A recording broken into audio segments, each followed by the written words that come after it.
love this place, don't you? I know it's kind of expensive, but everything's so top-notch. Hey folks, know what you want? Yes, I'd like to eat the down payment on a house with a side of flambéed emergency fund. Excellent choice. And for you, sir? I'm pretty hungry, so I'm going to have our retirement savings and, what the heck, a bottle of our daughter's college tuition. Ooh. Very good. Do you think we spend too much on dining out? Maybe, but everyone else is doing it. Besides, what's the alternative? Cooking at home? At least the breadsticks are free.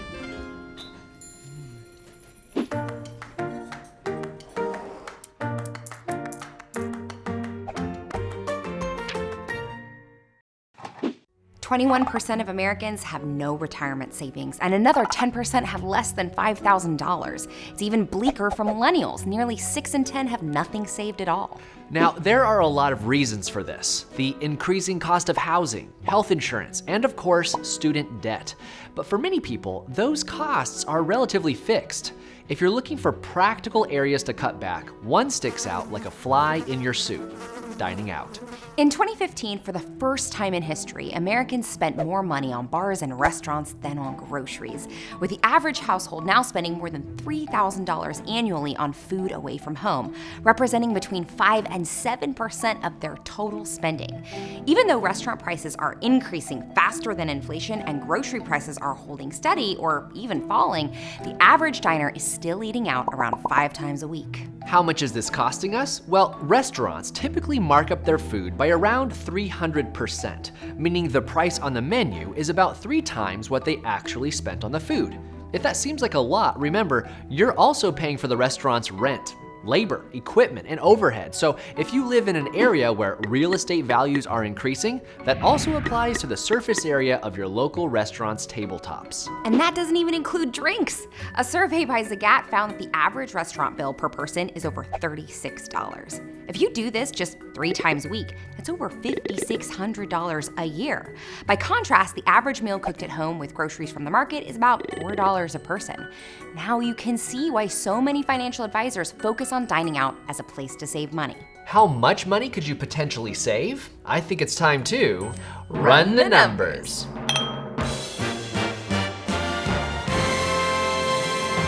Let's say Jake here goes out for dinner 3 times a week, spending $35 each time.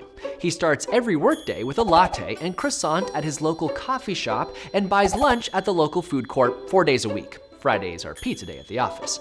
In 1 year, he spent over $9,000 on commercially prepared food and drinks, over 12% of his yearly salary of $75,000. What if Jake could get those 3 dinners down to just 1 a week? And what if he started making coffee and breakfast at home and brown-bagged lunches at work? Assuming that all those homemade meals would come out to around $5 each, that would mean a yearly savings of $4,420. That's enough for a Hawaiian vacation. But wait, we're not done. What if Jake took those yearly savings and put them into an account earning 7% compound interest? In just 10 years, he'd have over $65,000, enough for a down payment on a house. In 20 years, he'd have almost $200,000, all from just eating at home more often. Jake's example demonstrates that even in an era of burdensome healthcare and student loan obligations, you might have some wiggle room in your finances. Even a small cutback in dining out could allow you to finally pay off an onerous debt or build an emergency fund. This might be easy advice to give, but harder to put into practice. Many of us dine out because we're too busy or tired to cook after a long day of work. If we know how to cook at all. And going to restaurants isn't just about the food. It's a social event, a place to see your friends, to connect with coworkers, take the edge off a stressful day. So we're not saying never go out to eat, but if you want to cut down on this expense, you first have to know why you're spending the money in the first place. Is it a convenience or a luxury? If it's a convenience, in other words, if you're eating out because you don't have time to cook at home, well, the problem might be a lack of preparation. After all, brewing a pot of coffee and toasting a bagel can be less time consuming than waiting in a Starbucks line and can potentially save you hundreds of dollars. There are lots of resources on the web for how to make shopping and cooking cheap and simple, including this video we made about navigating the supermarket. But if you're still intimidated by the prospect, you could ease yourself into it by utilizing ingredients ingredient or grocery delivery services like Blue Apron or Instacart. These are definitely more expensive than doing your own shopping, but still cheaper than eating out. We like to use cash at the supermarket to stay within a budget, but if you're trying to incentivize yourself, you could look into a credit card that gives rewards for grocery purchases. And it's always a good idea to keep some convenience foods like microwavable dinners in your freezer. That way, on days that you really don't feel like cooking, you'll have an alternative to stopping for takeout or ordering in. On the other hand, if eating out is a luxury, that is, if you're doing it for social or psychological needs, there still might be ways to achieve that with less spending. For instance, you can share an entree.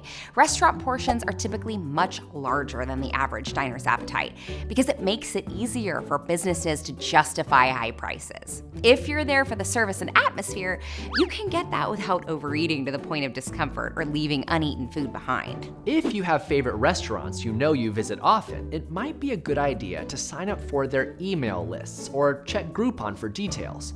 But beware that these bargains are intended to make you visit more frequently. Same goes for diners' rewards cards. If you're not careful, these strategies might actually increase your monthly dining expenses. Alcohol is one of the biggest markups for restaurants. So if you like to have a drink with dinner, you might want to find places that allow you to BYOB.